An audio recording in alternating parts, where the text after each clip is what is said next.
What's up, guys? Me and Chippies are going to be doing the patch rundown for patch 15.3. It's really the first big patch that we see for the new season, and afterwards we'll be creating a tier list, one for the low MMR going from Iron up to Emerald, and then we're going to create a higher tier list for Diamond and above, so we have the two differences, so you guys know what champion we would recommend around the elo brackets that you'd find yourself in. Real quick, before we get into the video, I want to showcase you the Toplane Academy, which is my new project to help you fast track your improvement in playing League of Legends. In here, you will get access to my daily coaching sessions, champion guides, an active Discord community of like-minded people, and soon also my courses. If you're interested in getting coached by me and other verified coaches like Chippy, for example, I highly recommend to check it out and to start working on improving your fundamentals. Now, alright guys, let's get into the video. So Chippies, what are your first thoughts on the new patch? Tried anything out yet? So I have tried it quite a bit. It came out, I think, first on Korea server. The main issue is they didn't really nerf any of the broken shit. I don't know if you agree. Like tank chase and stuff like that still feels the same. So it's not the biggest patch in the world, I think. It's very similar. I think the champions nerfs weren't that big. I think, if anything, some system changes that were put into place, I think, are the biggest. For example, the Halo Blades buff is one that I've noticed. I've seen more people try it out. I think the true damage buffs, I don't have too many thoughts on it yet, because like the way I see it is anything that amplifies true damage is now increased. But then again, I don't think this will shift the meta regarding champions too much. And then perhaps the attack speed cap. But I don't think any top laner really benefits from this, right? Maybe only a war rate or something. Yeah. Even for Halo Blades, it's pretty rare top lane can take it. Maybe Cho'Gath and stuff, but there's not too many. I've tried it on Cho'Gath. It feels amazing. All right, nice. Other champions, I haven't seen too many other champions. I've played against a set that tried it. It felt oppressive in the early laning phase, but it falls off too hard. So yeah. Regarding setup, I mean, you've already mentioned it quickly. We will just go over the champions quickly. Cassio top, I think the Q damage, or the pretty much the nerf they're doing to Cassio top is more than should have happened. This champion got really strong after feats of strength buffs. I think it's always a good niche top laner to have in your champion pool. If you're a Cassio top player, I would generally speaking also recommend you to one-trick it, but she's amazing against range champions, melee, but mostly against melee champions and tanks. She's really able to play into nearly everything, but there's not too many Cassio top players in EU. I think in Korea there's a bunch. Yeah, it's quite a few. I still think this nerf doesn't do much. She's a pretty broken blind pick, and this doesn't really change your early game, right? So I think it's just a bit worse later on, but in terms of early game, which top lane cares the most about, I don't think it changes too much. I agree. I mean, for regard Evelyn, we'll not really use a top lane. Galio, for Galio, I mean, this would be a pretty hard nerf catered to the early game if you play Galio top. I think Galio top is only situational pick though when you're counter picking, so I don't really think you should play this champion often. It's mainly for competitive play where you really see this nerf being catered towards. Yep, for sure. What do you think about Jax being? All right. I think they're buffing him, right? Yep. So I've tried this out. You actually feel the mana regen. It looks small, but you definitely feel it, which is nice. The ulti damage is whatever, like 5 on hit. It's like 20 damage in your all-in. So it's not really anything, but definitely the mana regen, because cookies are still broken, but they don't give mana anymore. Exactly. So Jax really got harmed by that. So it's a pretty good buff, I would say, overall. Whenever I'm playing Jax, I'm also, because you have to struggle managing both your mana and your HP without having any sustain, right? So it's generally speaking a little bit trickier when you're playing a champion like Jax. And I also see that this is especially at the lower ranks where people would struggle more with utilizing those resources well. That with the removal of Biscuit's mana, this champion probably suffered the most. I also see a lot of Jax players right now running Sorcery second with mana flow to kind of try and figure out those mana issues, right? Jace, you already mentioned him. Yeah, what do you think about the nerfs? I mean, I've read about it a little bit. The way I see it is they're nerfing some of the base damages and they're increasing the AD scaling, but his early game doesn't really suffer at all. And the thing is, I think they're a bit late on it. They've already moved away from tank chase. I don't know about in your games, but normally it's Shojin or Cleaver, and then they just go mana immunite and damage anyway.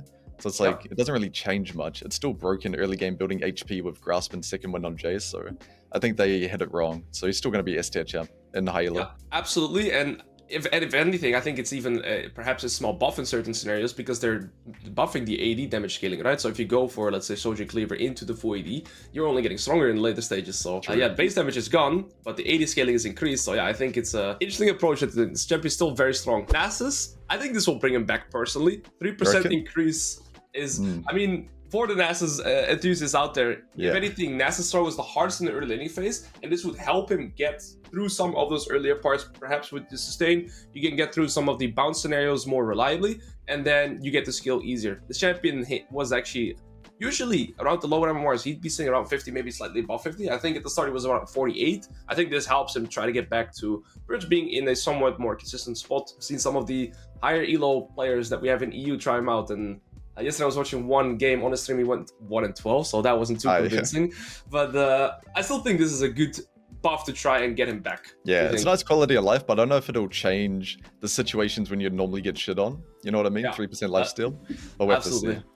Quinn, I'm not a big Quinn player myself. What are your thoughts on this, on the buff? Yeah, I don't play it much, but I mean, 20% attack speed is quite a lot. You see it rank 3 actually, because the Quinn's max W's first, an extra 10% at rank 3. So it's definitely noticeable, but I still feel like it's the same. If you're in a bad matchup with Quinn, it's not going to change too much. Absolutely agree. And I think that was I mean, Skarner wasn't Swain. I really don't think you should play this top. Yeah, no way. Yeah, it's only good as like a counter to AP champions, but I wouldn't even know what AP champion should pick this against. I think you play Swain, either support or mid lane, not really in top lane. Yeah. Teemo nerf. For me, very interesting. I did see that he was actually S+ tier. He was like top 4 highest win rates around some of the lower MMRs. I think it's just because of how obnoxious he is to lane against. Yeah. What do you think make Teemo even so strong right now? I think he's actually one of the better blind picks out there. He's like similar to Aurora Kennen level, but of course out of lane he's useless. That's the problem. But the early game is so powerful. He's pretty hard to counterpick versus a good Teemo player. And if you ever experienced a level 1 Teemo cheese, I don't know if where they hide invisible and just hit you on your way back to lane. I like the nerf that they did to try to nerf that. But you can see at rank 3 it balances out again. So again, a pretty small nerf. I actually didn't know that Teemo, for the longest time, I learned it recently, that Teemo, when he leaves his passive, he gets a massive boost in attack speed. I didn't know this. When you get traded with that, with like a PTA Teemo, it's really brutal. I think, that was pretty much it. And then regarding the rune changes, I think Dark Harvest, not really a rune you'll see in top lane. Electrocute, there's going to be very few champions that make use of it. Mostly the range champions, I think, where you also Kennen see Aurora, this difference. I think will go up a bit. Yeah, Kennen Aurora I thought about, especially 20 base damage in the early game. Any trades you can do with that is pretty significant. I don't think there's any other top laners besides Kennen Aurora, right? I think this is really it. Yeah, none come to mind. Maybe Lethality Jace can come back into range champs, but we'll have to see. And then, I mean, Dark Harvest, I don't think this has use case on top lane. Hail Blades, we really touched on. I think it's gonna be Cho'Gath. I mean, I tried it on Cho'Gath, it feels amazing. But any other top laners, the downside usually of Hail Blades is that the rune doesn't scale. The attack speed is extremely good in the early game to give you, for example, for Cho'Gath, you're a pretty weak early game top lane champion and you shouldn't get priority too often. With Hail Blades, you have more stat check potential, so you can get priority in lanes where you realistically shouldn't. And the 2 seconds decrease is really massive, because every time you trade, you have 2 seconds faster on taking another trade. And so it feels extremely impressive to lane against when you have a champion that can utilize it. I don't think there's many other melee champions that can reliably use it. I've seen some people try and see if they could pick it up on Darius, for example, but again, you're gonna lack damage longer term by not running the precision tree. So I also wouldn't really know what you'd run on Darius. Then would you go Halo Blade Sorcery? I think it's a little bit suboptimal, so I would still stick with Conqueror on, like your Sad, your Darius, these type of champions. And then main problem of it as well is the domination tree just sucks. I think pretty much every other rune in it, so you're sacrificing a lot. That's a really good point too. I mean, the second tree right now, I don't even know what to choose there, right? So that's people use it. And the last one, it's okay. For Cho'Gath, it's really nice to have the ultimate hunter stacks, but a lot of champions can't utilize this too reliably. I think that's pretty much it, right? Regarding the patch. Pretty good for me. The true damage thing, but that doesn't really change the meta too much, I think. Where is that actually? I tried to find it earlier. Maybe it's at the top. Is it like a system change, or where would we find the true damage changes? Ultimately, the way it works, I don't know where it's at. Probably is in the quality of life changes, right? Oh yeah, here it is. There you go. All sources of damage amplification now increase all true damage. So your PTA, Sojourn, hunting guys, cut down or coop, these they increase the true damage. But for example, a champion that would come to mind that can utilize most of these is Fiora, because she can run PTA, coop, Sojourn reliably. But then again, I don't know how much a trade-off is in terms of damage. Garen can use some of these, especially when you play Conqueror Garen. But I don't think this significantly changes how strong those champions are. So I think we can keep it at that, right? Yep, for sure, I agree. So let's start off then with the low MMR tier list. So take it away from me with your thoughts on Aatrox. Aatrox, I think he's pretty average overall and even worse in lower ranks. I'd probably put him B or C. I'd say B for now. Okay. Because he's such a good blind pick. That's why not C. He can win pretty much any matchup, but it's pretty hard to win a game on Aatrox and low MMR. I completely agree. So the problem that I always face with Aatrox is it's really hard to progress the game through the lens of side laning or split pushing. Your main win condition is going to be through team fighting, and in a solo queue environment, that is pretty limiting. Yes, you are able to lane against range tanks and bruisers, but in terms of solo carrying a game, it's pretty hard to reliably do that on a champion like Aatrox. 100%. Skipping Ari. Then regarding Akali, my would also be for either B tier or C tier. Kind of similar issue. I think Akali is a great counter pick, especially to certain melee top lane champions, but she struggles a lot in terms of identity in top lane because you have pretty good laning phase. But again, after laning phase, you kind of rely on good skirmishes, team fighting potential. It's hard to keep high resources. You have no sustain, so one mistake could completely put you behind. And so generally speaking, I'm going to change my opinion. I'm going to put it either wouldn't recommend or C tier. I reckon wouldn't recommend we put it down there because you have to put a lot of games to be able to skirmish reliably on this champ, but that means you have to play a lot of games blind picking it versus Renekton and Garen and stuff. It's just gonna be too hard. And no sustain, and then your execution has to be pretty flawless, and then it's really hard to reliably do that. So for Ambessa, A or S tier, I'll probably say A tier. I think she's similar to Aatrox, but just a way better version. But still the same problem. You can't really win a game through side laning on her. You need to make a lot of action happen 1 to 2 item spike. You scale a lot better at 3 as well than Aatrox, but I still think you need to play really well in lane and usually know how to speed up a game. So for that reason, I'll put her in A tier, where I feel like in lower brackets, champs like Dr. Mundo, I know you like him. It's like very easy. How to win a game on him is very clear. But on Ambessa, it's like very situational. I pretty much agree with everything you said.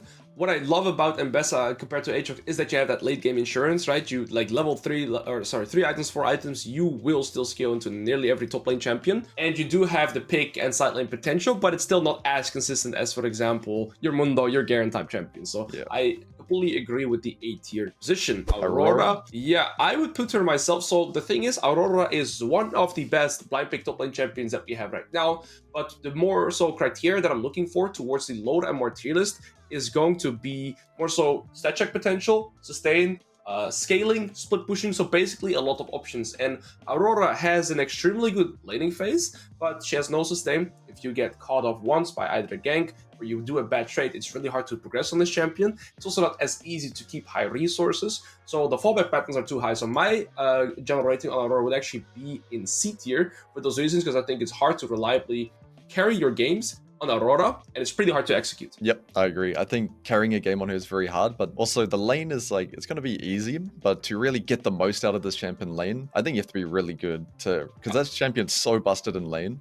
To really min-max everything, I think you have to play at a really high level. It's just not recommended. Camille, all right. So Camille's a hard one for me. I'd say Camille's probably one of the hardest champs I would recommend for a low MMR player. I'd put her in S tier because I think you have so many options. The ease of execution isn't that high, so I wouldn't put her in Z tier. You're really strong 1 to 5 in lane. You scale really hard, great in side lane, heaps of pick potential.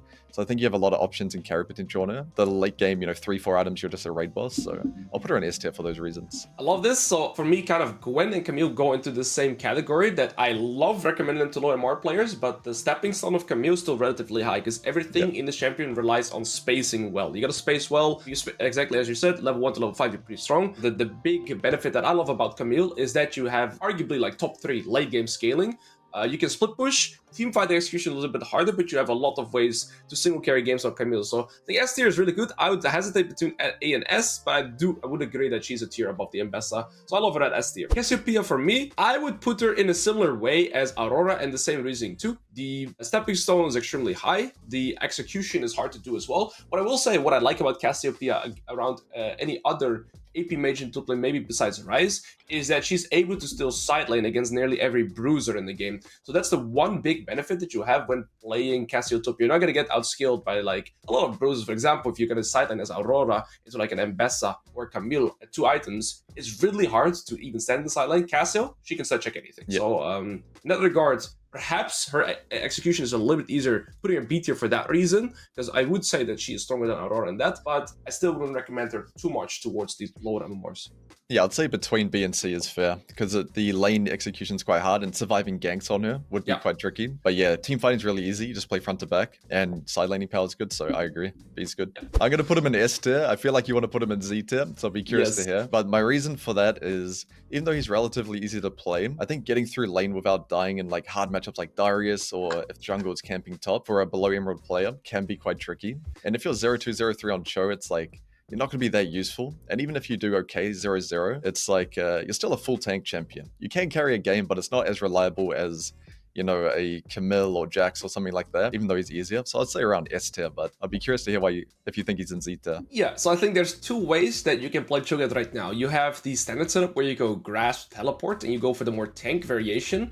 And the setup that I've been running right now is the Halo Blades kind of movement speed tank / AP variation. And I think this really makes Cho'Gath, it compensates all his weaknesses. So actually Cho'Gath was amongst the highest win rates in top laners last patch. It was, I think, in top 5 in around silver, gold, platinum. And that was mainly with the tank setup, with the Halo Blade setup. All of his weaknesses that you explained, for example, his extremely bad stat check potential against these champions like a Garen or like a Darius, for example. And his weakness in terms of his kit being outdated to movement speed, both get fixed. So what you do is you go for a Halo Blade setup that actually allow you to still get priority in certain matchups or be able to fight back where you normally shouldn't, besides against these super stat check heavy champions. And then you have access to so many different items. So usually the build that I go right now is Symbiotic Souls.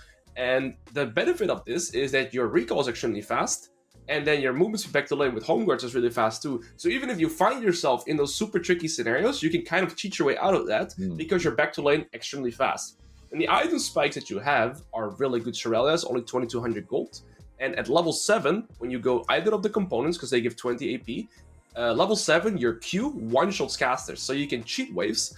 And then you can go for the AP variation where you could go like a Lichbane Riftmaker afterwards, or you can go for a tank where you go Deadman's Blade and Koenig Rukern. And so because of the build variety that you have, Cho'Gath being able to actually get priority in the early game, he is one of the best proxy farmers in the game. You have so much movement speed with the setup.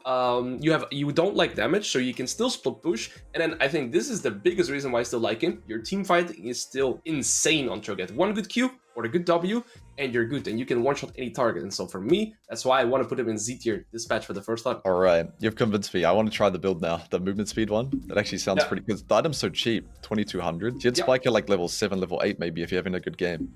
Exactly, you can spike extremely fast, and the Symbiotic Souls are also the cheapest boots in the game. So both items are really, really cheap. And then the next item I usually go towards is a Deadman's Plate, which is only 2900 gold. So when your opponent is going to start spiking to a second item, you're going to be this movement speed. You have around 450 movement speed, and you're going to be extremely fast in any skirmishes, so you can kite melee champions and gap close to range champions. And so this champion just gets a completely different identity with that setup. Interesting. All right, I'll have to take a look. Darius, I'll put an S tier as well. I feel like he's not as easy as people think. I think a big problem people have that I hear this common complaint, it's like, oh, if they have a bunch of range champs, I'm useless. So that makes me want to put him in A tier. But I think he just scales so well. One of the best scaling tops in my opinion, like level 16, 3-4 items, and your lane phase is just juiced. And most games that you'd play well early in lower brackets will go to late game as well.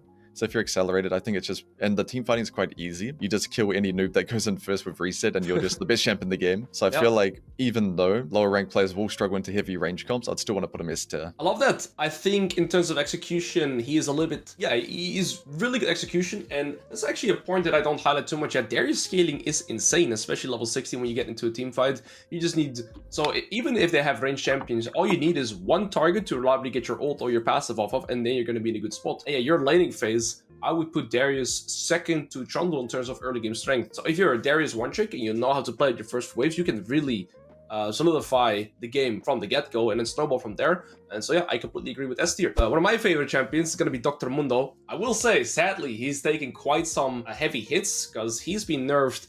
I think it was 3 to 4 patches in a row, mainly because of his Warmog setup. Now, I'm going to put this champion in A tier.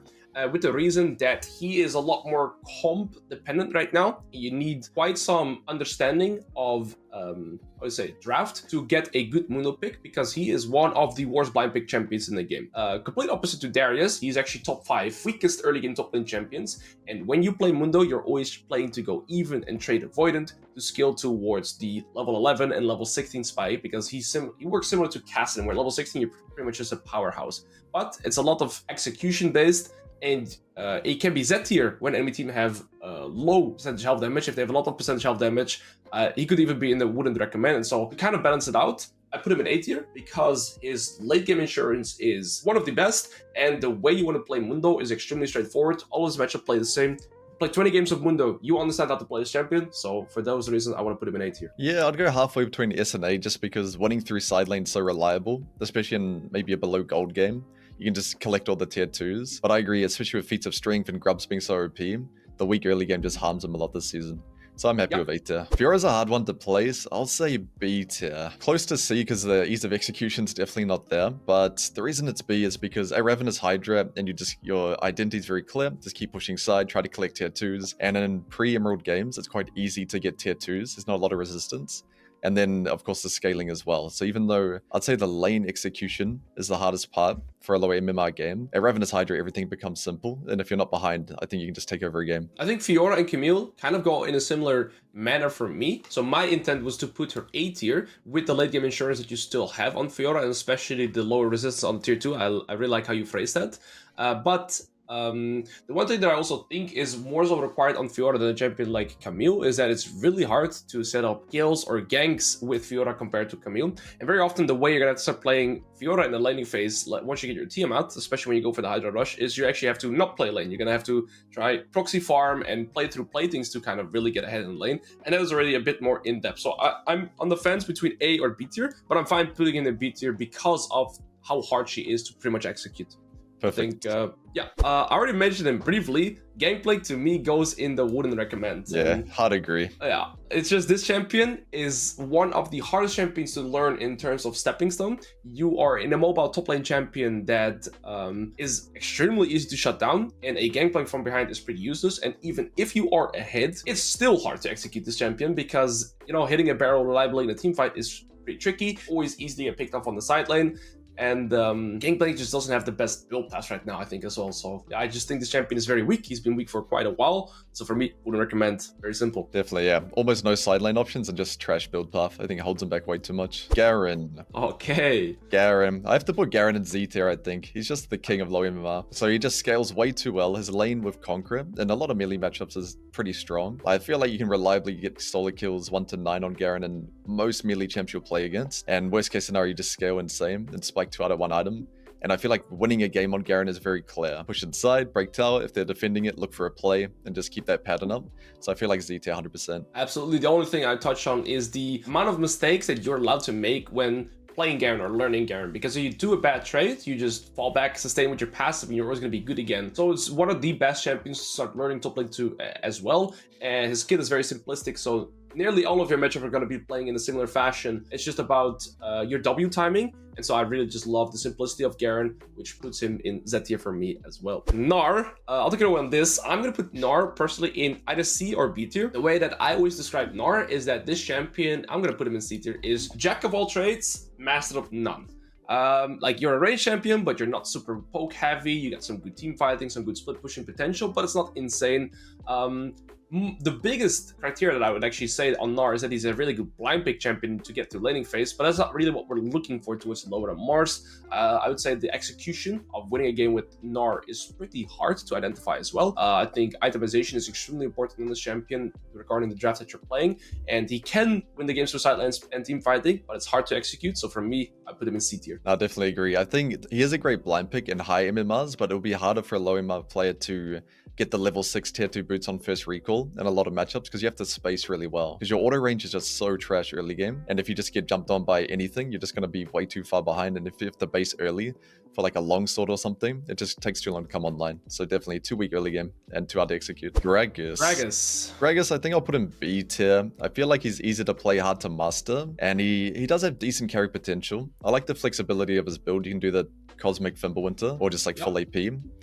But I feel like he's more of a neutralizer, and it's hard to close out a game on him, like get a lead and actually close out the game, because you don't really have side laning options. You have to be creative, look for flanks with sweeper, stuff like that. And team fighting is like, you can grief your team as well with your ulti, so I'd say it's a big, you're going to be a bit careful with him. Yeah, I agree. I think Gragas actually, out of the tank class, is one of the hardest to play because every ability is a skill shot, pretty much, right? So and I do really love the build variety that you have as well, but it's really hard to execute, and your early game as Gragas is extremely weak, which is actually a criteria that I think is super important towards the low MMR as well. So you're playing the champion in the early game kind of to avoid having to fight, and execution is pretty hard, so I completely agree with your B tier placement. Perfect. Gwen, for me, would go in S tier. So I already mentioned it briefly that I kind of see Gwen and Camille through the same lens. Both of these champions have insane late game insurance. They can split push, they can team fight, and they can completely single-handedly carry a game. One of the big downsides about Gwen is that you can pretty much not blind pick her towards the higher MMRs, but in lower MMR, this matchup will matter less, and you can get through a lot of tough spots simply by just, for example, being a one-trick because you've played some of the matchups before. And I mean, true damage amplifiers are always great on Gwen as well.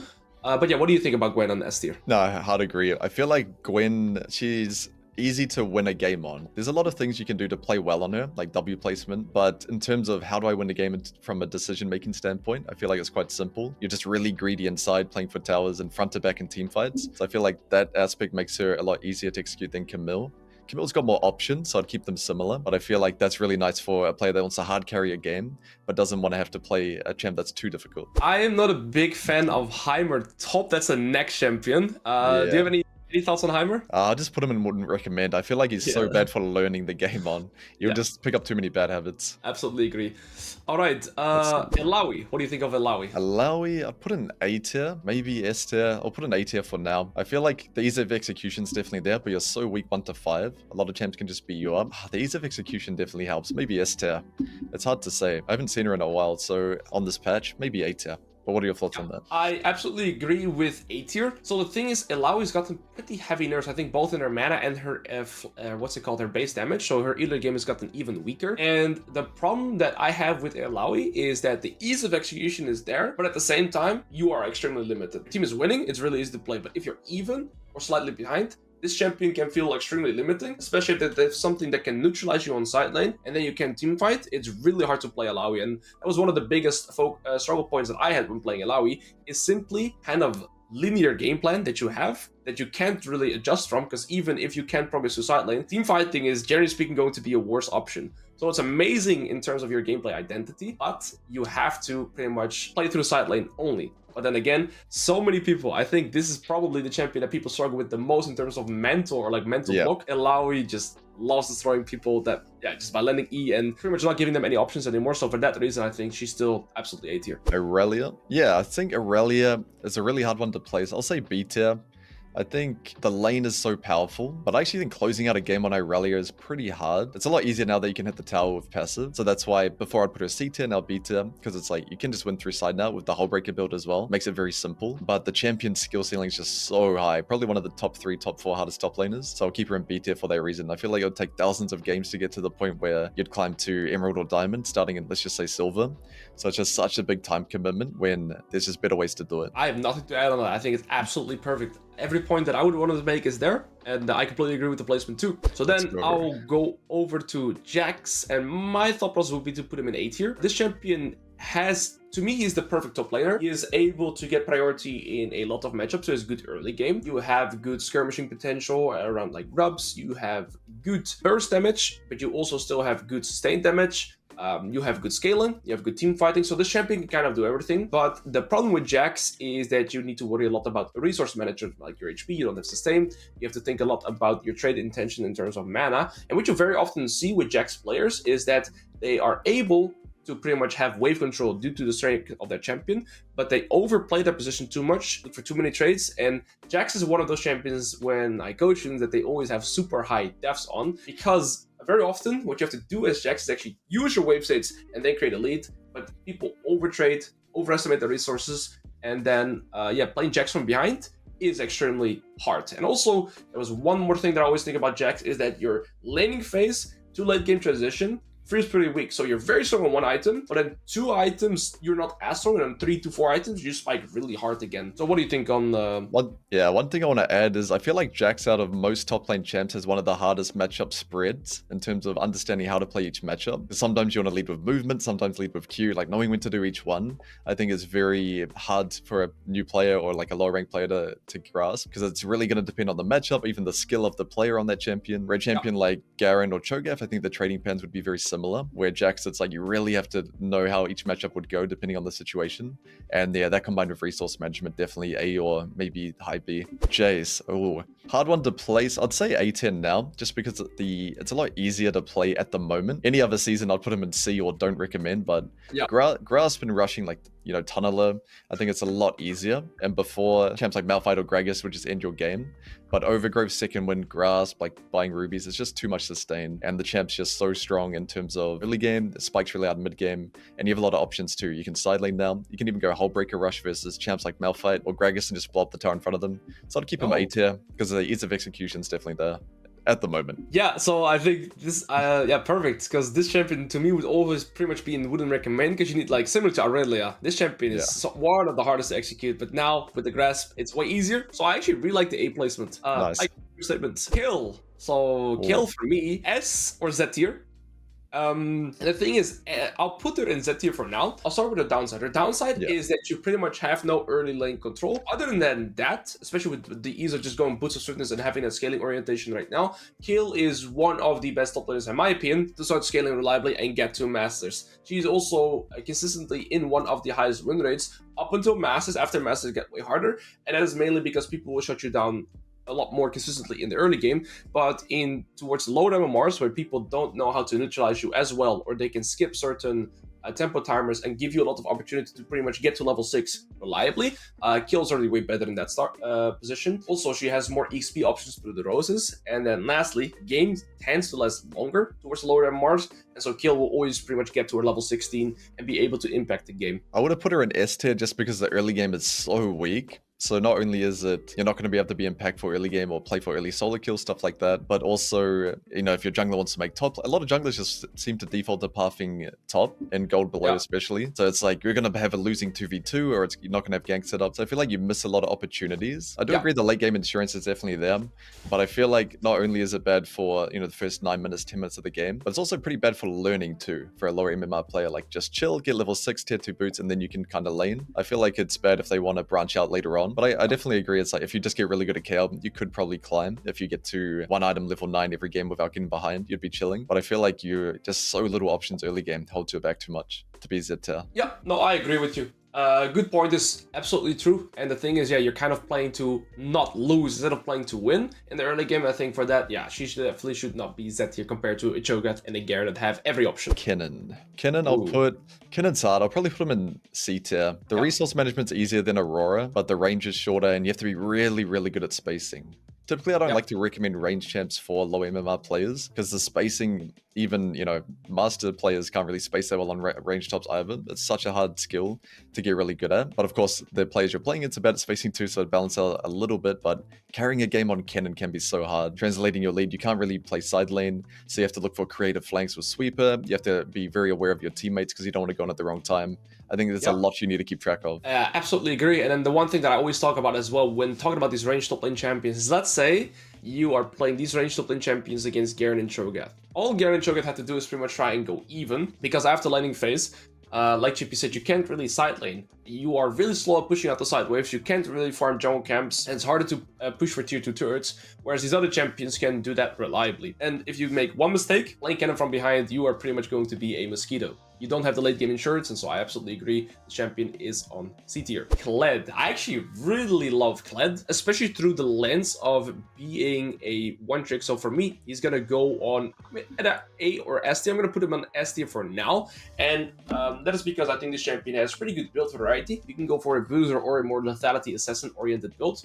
Now the thing is with Kled, I actually had coached a Masters player. It was about 2 months ago, and he didn't know how the Kled W worked. And a lot of people don't know how Kled's kit works. And this is super important. So, for example, his W is not an active ability. He can't control himself. It's on his first auto attack on anything. I always say that Kled is one of my favorite top lane champions to kind of have as a niche. You don't see him too often. But when you play a Kled, this champion is so impressive to lane against, especially for a lot of melee champions. Again, he has a build variety, and if you are a big Kled player, you will surprise so many people with how your kit works, because a lot of people simply don't know. And I think that's unironically one of the biggest benefits of being a cat player. What do you think of the S placement? I agree with the unknown factor. It's really hard for a player that's only visited once or twice to know what to do against it or what to expect. I feel like I agree you have to be a Kled one trick though. You can't be a, Kled Renekton guy. You need to be a Kled guy. So if it is for a Kled main, I'm happy with Esther. Because this champion in high ranks is just unstoppable. But I'll probably put him in A tier for lower MMR. Maybe B.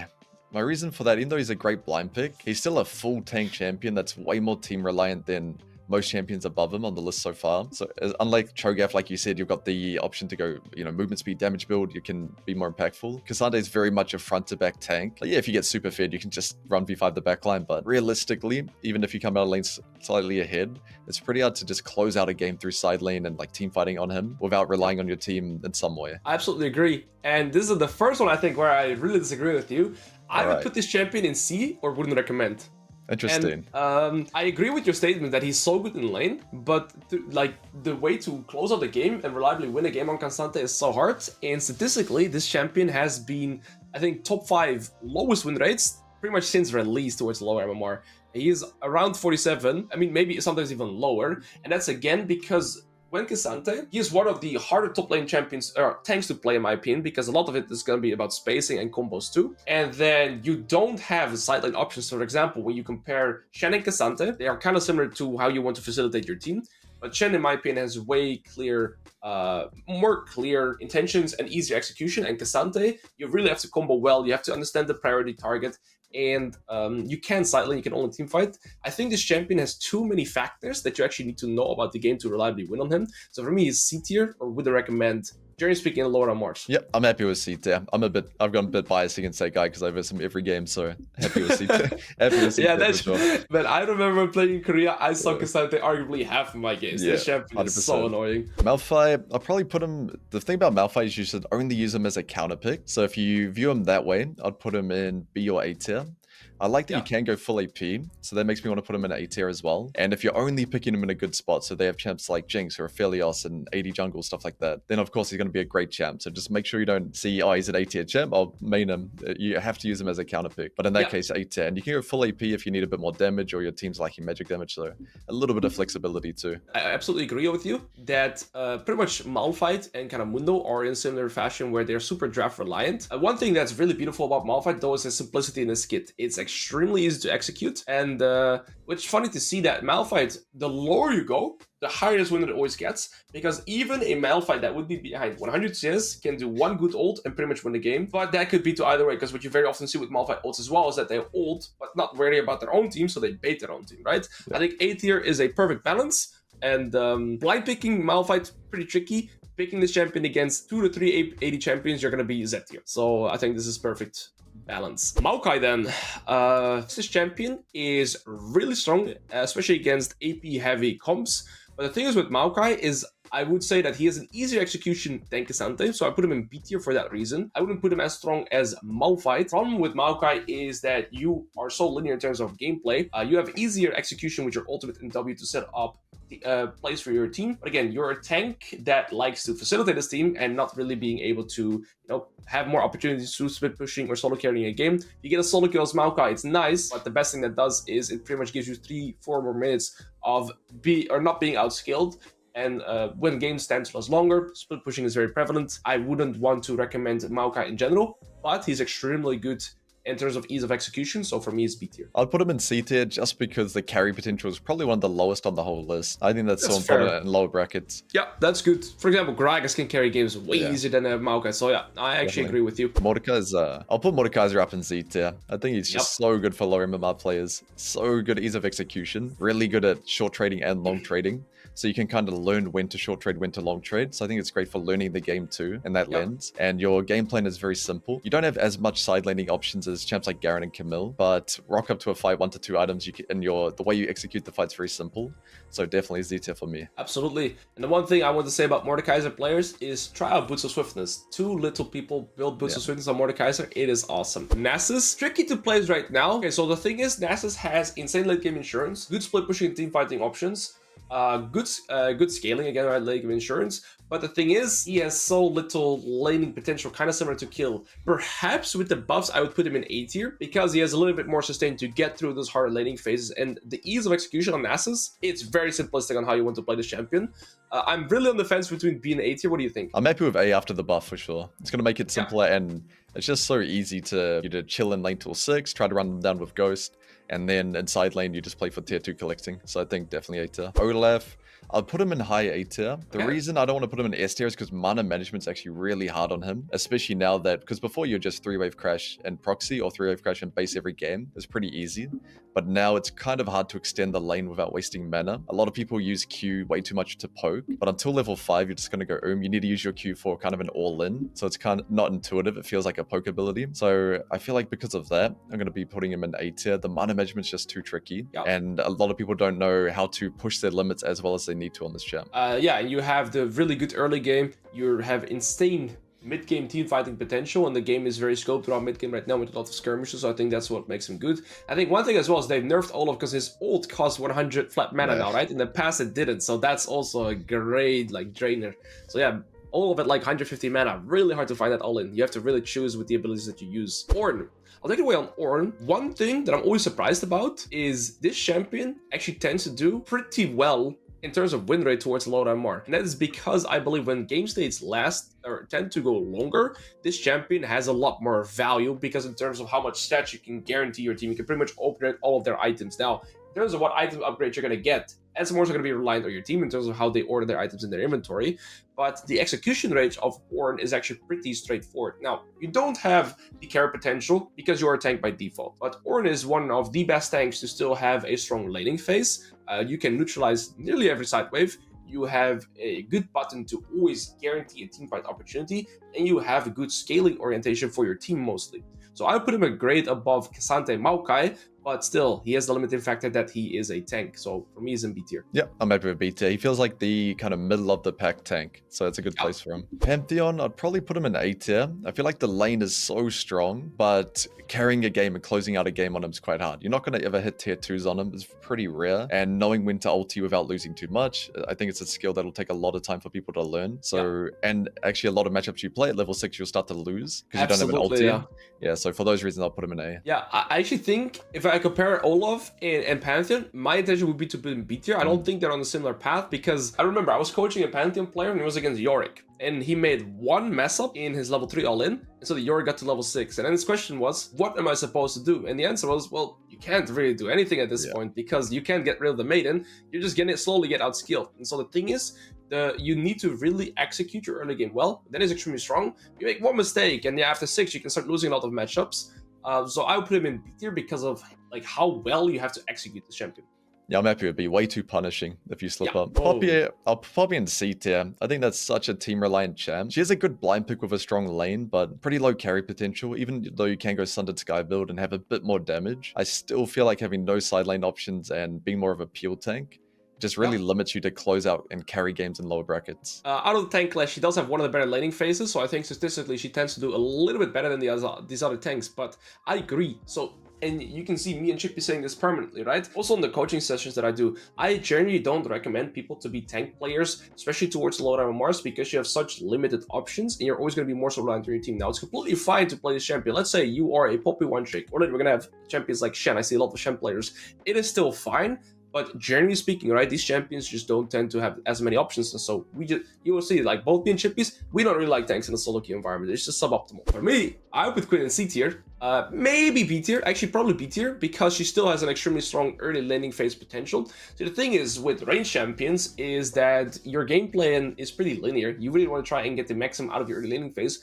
But it also comes with the drawback that if you get shut down, it's pretty hard. You don't have that many good fallback patterns. You don't have sustain. But Quinn does have amazing scaling potential. You have a lot of roam potential, so you get other opportunities that a champion like a Gnar, Kennen, Aurora wouldn't have. And with the recent buffs, maybe she could even make it to A tier, depending on how strong that buff pans out. But I think B tier is a pretty solid placement where I put Quinn. I'm happy with B just because the style of pushing and making proactive plays around the map can be quite tricky for newer players or lower MMR players, because you have to know when to go and when to give up plates, when not to, stuff like that. And even though she does scale really well, I think team fighting as a 3-4 item 80 carry champ is going to be quite tricky for a lot of top lane mains. So yeah, I'm happy with B tier. Really good point too. At the end of the day, you are a very squishy top lane champion. Renekton, we might have some disagreements here. I'm going to put Renekton in B tier, maybe even C. I think he's a pretty good jack of all trades champ, but closing out a game on him during that 1 to 2 item spike when you're really strong, you really got to drive the bus. You need to be calling what you want to do and make the fights happen. And I feel like that's really hard for low MMR play. Even a lot of high MMR players struggle with shot calling. Probably when you come to Korea and you got high rank, you experience everyone is just pinging. Everyone knows, like everyone's making calls. But for the average player, I think it's really hard to just consistently drive the bus. And if the game gets to 3-4 items, all the mid 80 carry champs just outscale you. So I feel like even though the lane is good, the champ, he is easy to play, hard to master as well. So it is a pretty big time commitment too. So that's why I put him B or C. I agree with a lot of points you make. And so my solution to that would kind of see him through the lens of a Kled. If you are a Renekton one-trick, this champion is way better to play. If you are casually playing Renekton, I would also put him in B tier because it's really hard to understand your item spikes well and know how to execute the game. In my opinion, I have the most mental block playing against Renekton. You have to always be so on the fence of playing against the champion because one mistake, you're pretty much gonna not be able to play the game for the next 5 to 10 minutes. Yeah. That's always the benefit of playing Renekton. I do think that the execution range and in terms of how easy this champion is to execute in the early game makes him very strong, but his late game not having any insurance makes this champion pretty hard to play in that regard. I would put him in A tier, but through the lens that you need to kind of play the champion a lot to get good on him. If you casually play him, he's way worse. Yep, I'm happy with A tier for the Renekton mains for sure. Rengar. I love this champion. Yeah. I'm actually gonna put him in A tier. You might be. Yes, sir. Yeah. Out of the niche top lane champions, I've mentioned Kled. Rengar to me is pretty much the best niche top lane champion to play, and that is because you will need quite some time investment to play this champion, but people don't really know how to lane against him. He's actually a cheesy top lane champion, has insane set check potential, good sustain. Split pushing is harder because you're gonna have to kill your opponent before being able to hit turrets, but you have so much roam potential, so much skirmish potential. You skill pretty good into the game, and you can go for a more assassin or a bruiser-oriented build, so you have build variation. And even better than Kled, people have no idea how to play against your kit when done correctly. In EU, there's not too many, but I remember the first time I went to Korea, there were 3 Rengar one-tricks in Challenger that play him in top lane. He's extremely oppressive to play against, and I absolutely love him. I've always loved him. One good thing about Rengar too, for lower MMR players that are trying to pick him up, is the Rev Hydra build really simplifies it. So much sustain, you just push waves and look for plays around the map. So I feel like that makes it a lot easier than before. So I feel like, yeah, I'm happy with A tier, even though he's so hard to play. I feel like in terms of min-maxing your lane, I feel like so many people don't know how to play against it, similar to Kled. So you've got that advantage as well. This champion was always C tier, but now I'm going to put her in B or potentially A tier. To be fair, I don't even know. I can't pinpoint exactly as to why her win rate has gone up so much, because she used to be around the 47-48% win rate, and I've seen her hit above 50% in around silver to gold, which is extremely rare for a champion like Riven. I think the jack of all trades setup with the idea that you just go cleaver death stance has made it easier to execute this champion. So I think people, so there's a lot of things about Riven. First of all, it's going to be laning without sustain, right? And how hard this champion is to execute, because you kind of want to be ahead on the champion. You don't really like to be even or slightly behind. And then itemization is actually one of the biggest skills that you need to learn on Riven as well. I just think that people have figured out better or are more consistent with playing the jack of all trades cleaver death stance that have made her be more consistent, but her win rate is really high. And actually in Masters Plus, Riven is one of the highest top laners right now. There's a win rate for a very long time, but that also translates to low no more. So I think for me right now, I'll put it in B tier. Yep, completely agree. I'm happy with B tier. Rumble, I'd probably put Rumble and wouldn't recommend. Yep, same for me. This is a champion where you have to be very, very good at laning, and you have to be really impactful. It's kind of like what I was talking about before for Renekton. You need to drive the bus and make all these plays happen, be really proactive. And of course, the execution, being really good at Fury management, your ulti. There's so many difficult skills that, again, if you're putting hundreds of thousands of games into Rumble and lower MMR, they're just going to be way easier approaches for you. Similar to what you kind of said about Akali, and you are outkilled after one item if you're playing in even. So yeah, I really wouldn't recommend this champion at all. Ryze, generally speaking, another good top champion. I would put him in either C tier or wouldn't recommend. It's extremely strong when you have an AD jungle champion, and it's great into certain counter matchups, but playing Ryze out consistently is very tricky. What are your thoughts on Ryze? Yeah, I'll put him in wouldn't recommend. I feel like you only want to use him as a counter pick, but you need a lot of games on him, so it's just not a champ I'd recommend. I'll put Sedge in wouldn't recommend. I think very team reliant tank champion. You need a melee jungle. I mean, if you see your jungle pick Viego or something, you can, but I just think there's just so many better options for you. I can absolutely agree. Either C tier or wouldn't recommend for me as well. For Set, I'd put him in Z tier. For Set, because he's very easy to play and the early game is so good. The biggest weakness to Set is being outranged. Very few players are competent at range tops below Emerald, so you don't really experience that. You'll verse some, but you're a bad teamo player, you can definitely punish still on this champ, and the execution's there. You can win through side lane, and even though that 2 item is kind of awkward, you're really good at 1 item, really good at 3. The 2 item spike's kind of awkward, you're not as strong. The game's going to go late anyway, so you are going to get level 16 3 items, so I feel like because the early game being so powerful as well, he's also a good champion to learn the game too. I agree with everything you say. And again, I will phrase this again. You're a melee champion. Try Boots of Swiftness. They're amazing on Set as well. People don't build these boots too much. So I want to drive that home. Shen, the thing is, I would put Shen, in terms of the tank class, the only champion that I would put in A tier. And that is because he has extremely strong early laning phase, so you can actually destroy your opponents in the early laning phase. But you do have the lack that you can't win the game through split pusher or anything like this. But you have a way easier time trying to facilitate your team and carry the game through that. If you are, and this is really back to the point that you were making too about driving the boss. I really like that statement. Is you have to learn to communicate a lot as Shen in terms of when you want to ult, when you would not want to ult, right? You have to communicate about your intentions. So that's a really big thing on Shen. But you are a great neutralizer. The games that last long and Shen actually skills really well, especially when you go for a hardstyle oriented build with health. You have insanely good laning phase. But yeah, the split push potential just isn't there. But I would say out of the other tanks, he is the most value. So I think he deserves a spot in A tier. I'm happy with A. The only reason I'd want him in B is the reason you just touched on, where you need to communicate really well.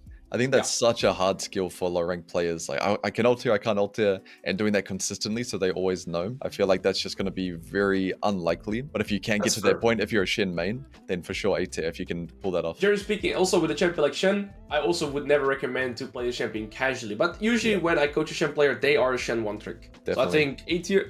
We agree on A tier, or you want to consider putting in B tier? I'll keep him A tier for now. We'll keep an eye on him for next Perfect. Part. Singed I'll put in C tier. Close to wouldn't recommend, but if you play Singed, you have to be a Singed guy. Only play Singed. The thing I don't like about him is you learn bad habits. You pretty much just avoid your matchups in proxy and stuff like that. So there's not really many transferable skills for him. But if you can get really good at that style, you can invade the jungle, be really annoying, flank mid, stuff like that.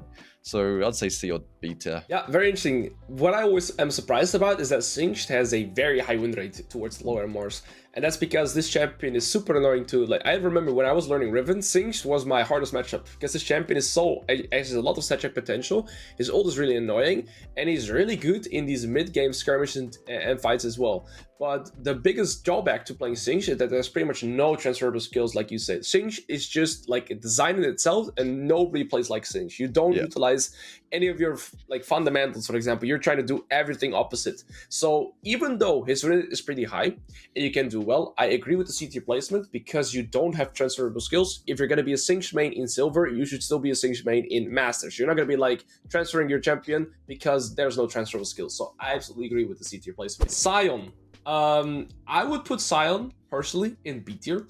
I think this champion has some good build variety. You can go food tank, you can go for the more Titanic Hydra, stat check potential. Now, the thing about Sion is that he's actually a tank that can play very aggressive in the early game, but you need some good matchup knowledge and you need some good understanding of the champion. So a lot of Sion players, they probably won't utilize that early game strength, and then you're going to be in a position where you're going to be pushed in quite a lot. The thing is with Sion is that he can actually split push pretty well with the Demolish when you have that opportunity. So you still have the opportunity to play through side lane with that, and you are a team fight beast. The thing is, this champion has a lot of potential, but he's extremely draft reliant in terms of percentage health as well. What do you think of the B tier placement? I'd say C or B, but if we think of it through the lens of only Sion 1-tricks playing him, I'm happy with B.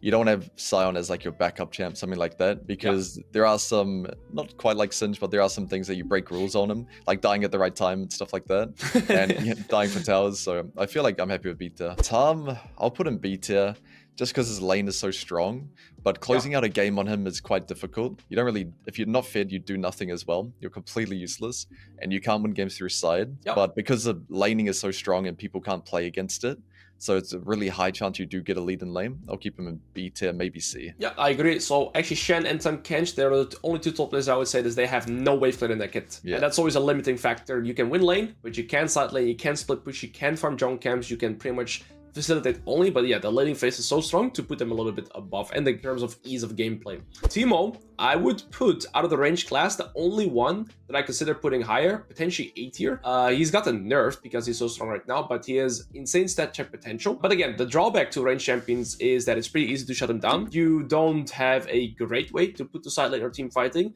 but I think the factor of shrooms that are actually really obnoxious, especially around the neutral and mid-game objectives, and his extremely strong laning phase make me want to put him in A tier, because if we look at the champions, and again, matchups don't matter that much, but if we look at the class of the S and the Z tier champions, Teemo beats all of them pretty reliably. I think that's my only reason as well to consider him in A tier. What do you think? Yeah, I might have even put him in S tier. After the nerf, we can keep him in A, just because I feel like the lane is so powerful. But I agree, closing out a game is quite hard. You come in through side and you have to know, okay, I need to get to the objective early, set up shrooms everywhere in the right spots.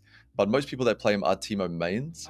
And before you could kind of do a pattern where you just do the cheese every game and most people won't expect it, especially in lower brackets. But after the nerf, I'd say high A tier is good. Yeah, maybe he could be S tier, especially. I think this is also a champion we should keep an eye on with how much the nerfs impact him. Trundle, I'll put in A or B. Trundle's a hard one to play. I'll say B tier for now. I want to put him in A because of the ease of execution. Probably one of the easiest champs in the whole game. And the early lane is strong, but you can only side lane. You can only go through side lane. And if they have a champion, they can easily punish you inside, or you don't get a lead and you lose 1v1, which is pretty rare, but some champs can kite you out. I feel like your job is quite hard, but this is definitely a champ that you can just run through side and be 10 kills, 10 deaths and win a game on. So that makes me tempted to put him in A tier, but I'm curious your thoughts. I would put him in A tier as well, because I would say that Trundle is very similar to Illaoi, where you say as well, your only goal is to side lane and split push, but you do have the winning early game that you have. So that's why I would say that it's a little easier to execute than Illaoi. And you can stat check people a lot harder, but again, you are super easy to get caught off guard with. Trundle is also a champion that just has so many deaths on average. Very often you gotta go for these strategic ins, and yes, your game plan is very linear, but it's also a blessing when we're playing towards the lower Mar and there's gonna be less resistance. So for me, for that reason, I would like to put him in A tier. Tryndamere, I'm gonna put him in A tier. Kind of same thing as Trundle. Honestly, he plays the exact same way as Trundle. But the thing is, you don't have to, you actually have mobility. You never have to worry about mana. I would describe Tryndamere as the fastest champion around the map because you never run out of health. You never run out of mana, right? You don't have to worry about that. You go right for this Hydra, you permafarm everything. Thing is with Tryndamere is that he's countered by armor so hard. And the one thing as well is people need to learn to play this champion aggressive in the early game. When I coach Tryndamere players, there's always going to be one tricks. And then the one thing that I always tell them is they need to learn to play better around equal health traits and pretty much trying to force as many traits as they can around health traits, which is a skill that definitely will require some time and some mastering to do that. But with his genuine ease of gameplay, I would like to put him in A tier. Yep, I'd be with A. I feel like the lane being so consistent as well is so good for him. No mana, infinite sustain. I feel like no one can really bully you. So it's just a very solid champ. Perfect. I always say that this is one of the best champions to learn as a true beginner. It's kind of, but he's like the more aggressive version of Garen, kind of. Yeah. That's how I always see him. I would put him. Wouldn't recommend instantly. Personally, wouldn't recommend. Way too weak later, and you have to just be proxying, hitting the tower in front of people. The game plan is just very hard for beginners. Pretty hard to learn. There's not that many Udyr content creators that speak English, so it's pretty hard to pick up as well. So I'd keep him, wouldn't recommend. Exactly, and I even remember when this champion was good in pro plane, top lane, it was one of the lowest win rates because this champion actually requires a lot of champion knowledge and matchup knowledge too. It's really hard to execute him. Urgot, Seam. I would put this champion in Z tier instantly. He has been consistently the highest win rate top laner in nearly every elo bracket, even in Massive Plus he drops down a little bit. But what I love about Urgot is that he has very clear reference point. You are extremely strong, level 1 to level 3. similar to the other Z tier champions that we have. And then you spike extremely hard at level 9 again as well. And what makes Urgot so good is that you're able to play both side lanes because you scale pretty well, but your mid-game team fighting potential can just solo carry games instantly. And so, also with Boots of Swiftness being very strong, and your build path right now being Cleaver, Starox, Jackshow, you spike so hard in these mid-game team fights, so I think Urgot deserves a spot in Z tier. Definitely. Very similar to champs like Mord, Set, great to pick up for new players or lower MMR. Vayne Varus, I think we can kind of put them in the same bracket. C tier I wouldn't recommend for me. Super hard to execute, very hard to reliably carry with. They're annoying to lane against, but fall behind, you're cooked. So what do you think? Yeah, I wouldn't recommend. Bad for learning the game on too. You're not gonna, unless you want to be a Varus guy forever, I think it's pretty unlikely. I haven't seen one before that, you know, one that gets coaching, so I'd keep them in one recommend. Just not good top laners to main, and you need to main them to be able to play them. Absolutely agree. Kled, B or A tier? We'll say B tier for now. I feel like no side laning options is pretty tough for lower MMR players, and knowing how to get creative flanks and stuff like that can be hard, but because the sustain is there, no mana, infinite HP sustain, the lane is so easy to win against pretty much every champ if you know what you're doing. So I'll put him in B tier for that. You're going to be very consistently able to get your items without getting behind, but then closing out the game can be tricky. And you have a good late game insurance too, right? So I think for that reason, he should be B tier. Volibear. So I would consider putting Volibear in S tier. What do you think? Yeah, I'm happy with S tier. I think Volibear is very underrated for low MMR players because it's so strong early game, and being able to do 4 points in Q into range tops, you just catch them off guard, your champ's so fast. And the ease of execution is definitely there. Like one of the easiest, probably one of the easiest tops to play once you learn all the combos after 20, 30 games.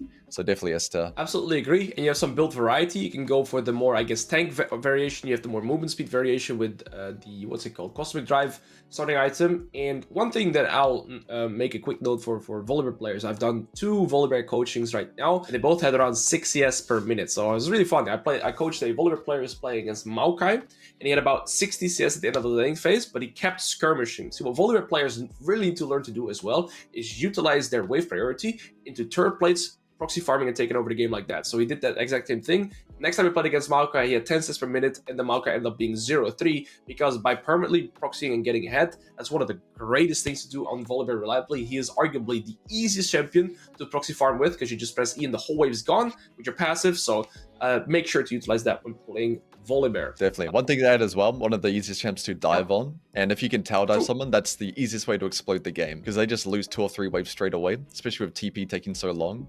So you just really, you'll be up 2 levels. It's just so hard for them to play if you get 1 or 2 dives off. I might put Warwick in Z tier, to be honest. I think this champion is just so busted in every bracket, and he's easy to play, hard to master, but you don't need to master him in the lower MMRs. You can just stat check literally everything. Doesn't matter what champ. You probably can't pick one champ on this list that can contest him in early lane. Because you're so fast getting around the map, your game plan's quite simple as well. Just pushing and look for plays in the mid game. You don't really want to be bashing tier 2s and stuff like that, but just being able to push and move at, you know, so much MS makes this champion quite easy to use in the mid game too. I would say also with how hard the champion is to lane against, it's just for that reason alone, I already put him in C tier because he can stat check pretty much everything, and I also think he's the only top laner that can utilize the attack speed buffs. One drawback always that I have with Warwick is that you only have single target damage. So the later on you go into the game, it's going to be pretty tricky, but you still have good teamfight potential. One note I'll make on Warwick is don't always default into your Blade Rune King item. Go Blade Rune King when they have tanks and health. But Strike Breaker into Hole Breaker, for example, is a great option too. So you get your Tiamat option, you can push waves a lot faster, because if you don't go for Tiamat on Warwick, you have very limited wave clear potential, and you can pretty much only play for kills in lane. When you go Tiamat, you can hard push a wave, proxy farm, and you get a lot more opportunities. So only Blade Rune King against tanks or like health scaling bruisers. Yeah, 80 bruisers there, for sure. Go for your Strike Breaker. One thing to note as well, he's not the best late game, but you can just do more of a drain tank build with Despair and Visage, so you'll still be useful at the later points of the game. Absolutely. Wukong top. I think we have to mention him because there's a lot of Wukong players I've seen as well. What do you think of Wukong? Wukong, I'd say B or A tier. He did just get a nerf as well. So his E attack speed and W cooldown is a bit annoying. That's why I want to put him in B. He does have the ease of execution, but he's a pretty horrible blind pick, which is why I want to keep him in B. Yeah, he's really good against AD champions, terrible against AP champions, but he's really easy in terms of execution. But you're also a melee champion without sustain, and you have mana issues. And I would just say that me personally, I think that Jax, for example, is a slightly better version of Wukong top because he can play against everything, but Wukong top is better against AD heavy top sides, for example. So it's kind of going to be a bit of champion understanding too of when Wukong is good. So I absolutely agree with B tier. Yone and Yasuo, or me personally, I would put both. We could say either. Well, I would put Yasuo and wouldn't recommend. Yeah, I think this champion definitely is the hardest top laner to execute reliably. And then Yone, I could put in C tier, or else wouldn't recommend as well.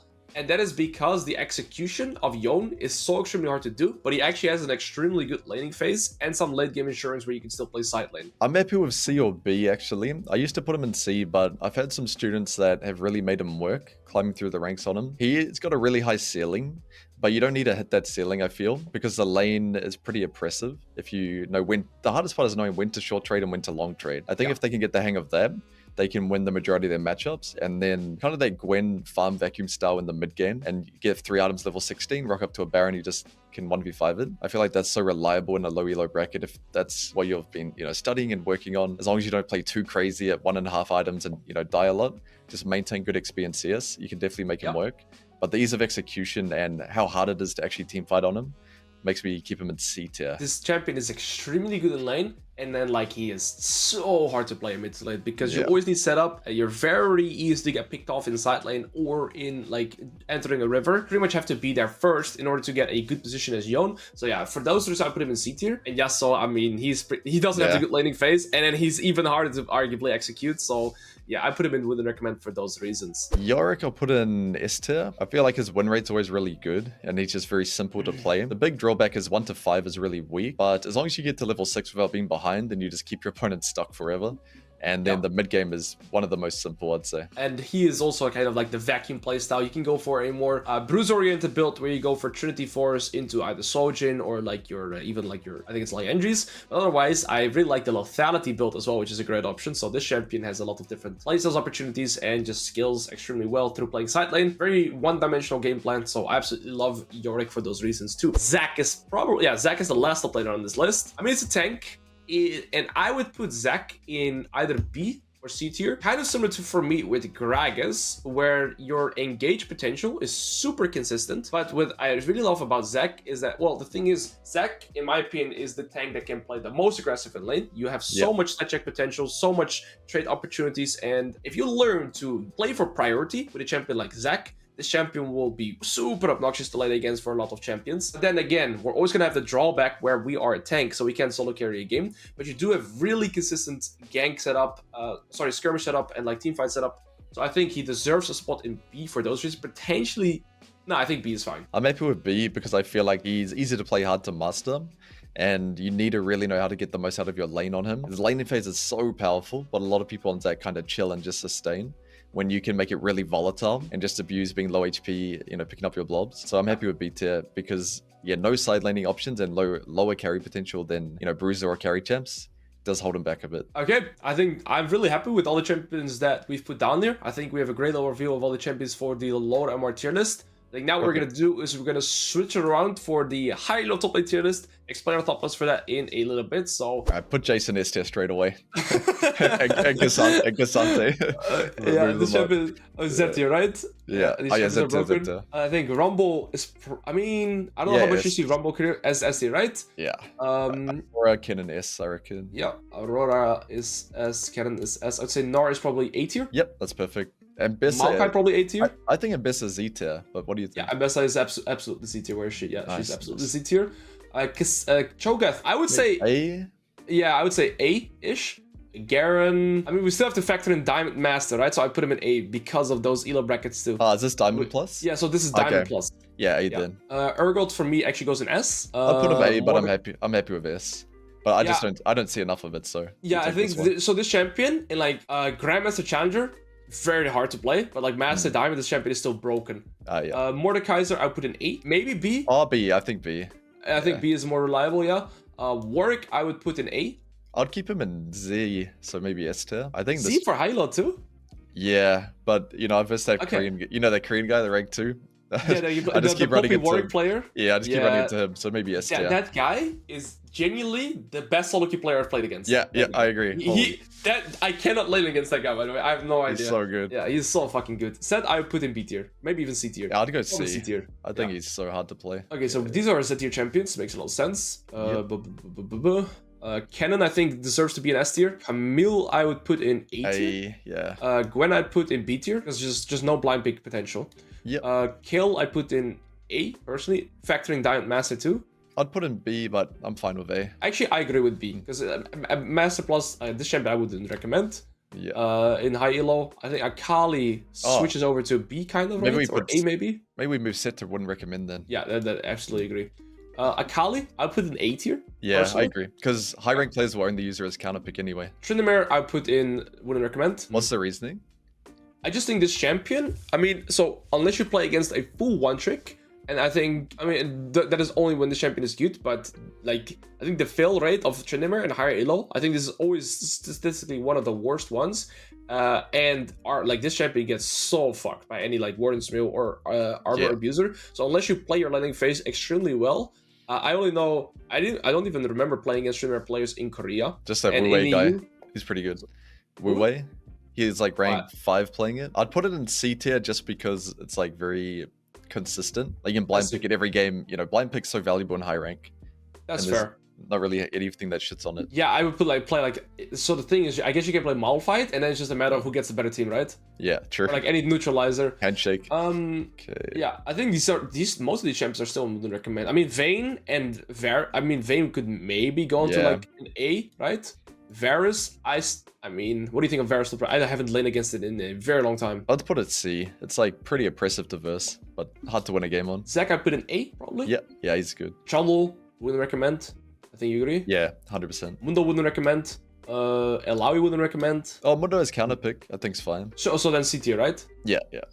Because the thing is, with this counter pick potential, without Warmog's, I still think it's really hard to make this champion work. But I mean, we also gotta factor in Diamond Master-ish. Nasus, I would also put in C tier. Yeah, personally. Definitely. Okay, I think we've gotten Z, S, and A tier now sorted, right? Is there anything A tier doesn't belong there? Maybe Malphite. I'd move Cassio up to like S probably or A. Oh yeah, absolutely. Absolutely. At the front of S. I think only Malphite needs to go down to C tier. Because he's counter pick potential, right? Like he's good counter. Perhaps what we should do is instead of C tier, make it a counter tier. What do you think? Yeah, I like that. Yeah. Counter pick only. Counter. Then put Sinjin wouldn't recommend, I guess. Yeah. Get rid of him. Sinjin is just a tier of himself. Yeah. I'll put Vayne down there then, if it's for counter picks. Nasus, is he counter pick worthy? I mean, he is, right? You don't really pick the champion unless you counter pick. Yeah. Maokai, I would put in B tier. Yeah, I agree. He's pretty stable. Gragas, I'm thinking A tier because of his build variety. I'll put Irelia in S. Where'd you put Riven? S tier as well. Right. The champion is disgustingly strong. How's the Ambessa Riven matchup go? It's really Riven favorite level 1 to level 4, so you get wave control. And then it is really explosive snowball heavy from that point onwards. Whoever gets like 1 kill will pretty much win that game for the remainder of the game. But Ambessa does outskill eventually. So if Ambessa gets the lead, Riven can never fall back. If Riven gets the lead, Ambessa can still get back. You happy with this list so far? Fiora? A tier maybe? Yeah. Or you still put her in B? Let's go A. Jax I think is S tier. Yeah, I'm happy with this. After buff especially. You definitely feel it. Teemo I think might have to go to counter pick only. I think because the only ones that play him are Teemo mains. True. So maybe A. Because blind pick power is so OP. Mordekaiser has to go to counter pick only. There's no way the champion is ever pick playable. Pick it into Wukong, the one Wukong guy. I guess. Or like the Udyr Shen type players, I guess, that you maybe sometimes find. I think I'm pretty happy with this list now. The general overview. I'd put Kled down to A. Yeah, absolutely agree. Maybe Volibear should be down as well. Like he's not that good in high elo, right? Yeah. I put him in B tier probably. Yeah, sounds good. Is there any champion I still disagree with? Darius I think is still really good in S tier, even in high elo. Yeah, Darius so good. Maybe put Rise up to counter pick into like Rumble and Aurora and stuff. Yeah, absolutely. I think of Aatrox, but this champion is just so weak. I think he's still B tier, absolutely. Yeah, he's just average. Or below average. Maybe Gwen belongs in counter pick too. What do you think? I don't think you ever blind pick this champion, right? You just only pick him when you're, all those champions in S tier looking scary. So yeah. I mean, I guess only Cassandra you'd pick it against. Yeah. But even honest, what do you think of the Gwen Cassandra match? I still think this matchup is like Cassandra even favorite. at best. Yeah, like even Cassandra favorite. Like you need 2 items before you start winning. I feel like only early then you win. That's pretty much every Cassandra matchup. Sion is counter pick only as well. Maybe Pantheon actually goes up to S tier. I don't know. A lot of top. Yeah. This champion is disgusting right now. Yeah, BB's been spamming it too, right? I saw. Yeah. Maybe Rengar could be S.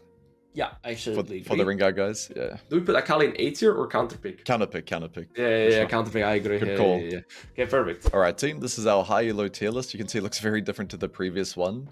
I'd say things that make a high elo champion good. Blind pick ability is probably the #1. Being able to pick it every game and not care what you play against. Which is why the Z tier champions are always going to be good. Doesn't matter if they verse 5 champs that are good into them. The champs are still going to have a lot of value. And also blind pick power and also carry potential is kind of a balance as well. How strong it is early game and early skirmishing around grubs and stuff like that. So I'd say the early game matters more than higher elo and blind pick power. Yeah, absolutely. The strength of your champion, especially in lane consistently, is the most important factor. This is also why you see ranged top lane champions like Kennen, Cassio, Aurora, they go up all the way to S tier because when done correctly, they are pretty good blind pickable champions, but they also dominate their laning phases really, really hard. A trend that we see is that tanks are, generally speaking, only good when they have a lot of set check potential, like a Cassandra, and we've put Zac in A tier because he's still a super consistent tank where you can still win a lot of laning phases, so we put him in A tier for that. One thing that you always have to keep in mind as well is that when the higher elo you go, the matchup will tend to matter the most. So pretty much the entire list is also sorted around the Z tier and S tier champions, right? So generally speaking, the champions you'd see in S tier are also the champions that would probably beat the A tier champions on average. And then the one difference is that we have a counter pick list here as well. These are pretty much champions that you should only play that are good as counter picks, but they're not as good as, just say, blind pickable.